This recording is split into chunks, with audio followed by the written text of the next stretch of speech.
Meanwhile, the same boring old guessing game in the media about China being pessimistic or optimistic really overshadows the fact that both sides agreed that Phase 1 discussions over the weekend were, quote, constructive discussions. With me now, former Commerce Department Deputy Director Chris Garcia. Chris, thanks for joining us. Yeah, thanks, Charles. All right, so, forgetting about the guessing game for a moment, it feels like things are moving in the right direction. It really does. Even when both nations are upset at each other, the saber rattling is different, and there's no more threats.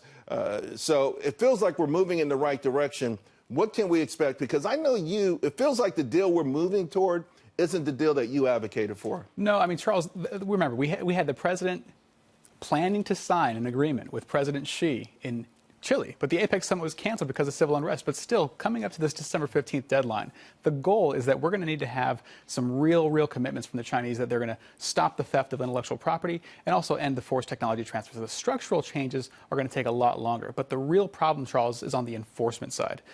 China has to change their laws and agree to actually enforce the law. So if Chinese companies are stealing intellectual property, they need to crack down on that. But we're not going to see that happen from the Chinese because they have the same routine behavior time and time again.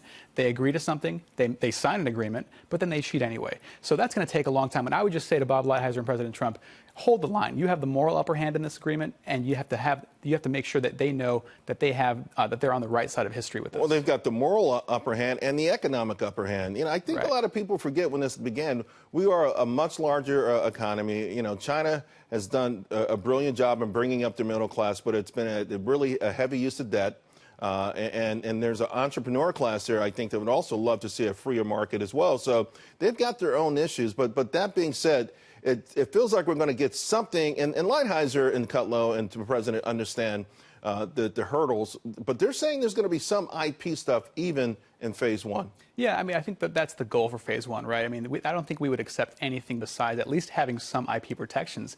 But again, it's going to be on the enforcement side, and I think that something that Newt Gingrich mentioned, former Speaker Newt Gingrich mentioned, is that he expects the Chinese will agree to ending IP theft. They'll just cheat anyway. And we'll get back to this place, maybe in a few months from now. We'll have to have a second round to try to find another enforcement mechanism. But again, this kind of... You think they cheat that quickly? I think the ink won't even be dry? I think it's going to... They have thousands of people dedicated to this. All right. Well, I've always said, when this even began, I said, I think the great deal is if we could just get them to stop stealing in broad daylight.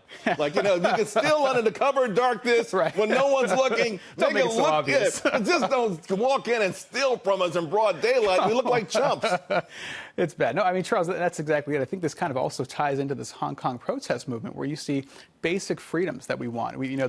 These university students want basic liberties, and they're right to be afraid of this extradition, Chris, this before bill. I let you go, USMCA, you feeling better about this? Yeah, so I think we have signals from both sides, Democrats and Republicans, that want to pass this. They want to have it done ahead of Thanksgiving, which is next week, by the way. It's right around the corner, so it's just a couple days. But I think it's not hard. Well, it's not all hard. Nancy Pelosi has to do is say yes. Bring it to the floor. Yeah. And I was just in Mexico. That labor is going to be a little bit of an issue, but bring it to the floor. This is going to be another notch in the belt for the United States to make sure we win this war of capitalism versus communism. Chris, always great seeing you, particularly in studio.